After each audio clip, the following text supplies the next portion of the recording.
வணக்கம்டா மாப்பிள. தண்ணில இருந்து டெங்கு கோசு. அண்ணா ஆளு பார்க்க பல்கா இருக்காண்ணா, அடிச்சு போட போறாண்ணா. யார் இவனா? இவன் ஒரு அலுப்படுத்த பேடா. கொசு அடிக்க கை தூக்கணும்னு கடிக்கணும்னு விட்டுருவான் பண்ணாட. இவன் ஒரு ஆளு, நீ பயப்படுற. நீ வா, நான் பாத்துக்கிறேன். கண்ணுல ஏதோ தென்பட்டுச்சே. கொசு தடுப்பு. இன்னுமா இந்த உலகம் இதை நம்பிட்டு இருக்கு? லே இவன்டா இவன்டா. இதாண்டா தூக்கி வெளில போடு. நோ, எப்படிண்ணா உள்ள போறது? அதான் அவ்வளவு பெரிய ஓட்டம் இருக்கு தெரியல. அதுல டைனோசரே போலாம்டா. நம்ம போக முடியாதா? சரி வா, நம்ம இந்த லைன்ல போய்க்கலாம்.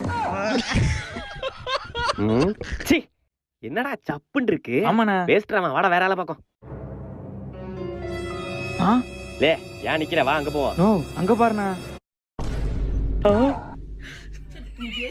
லே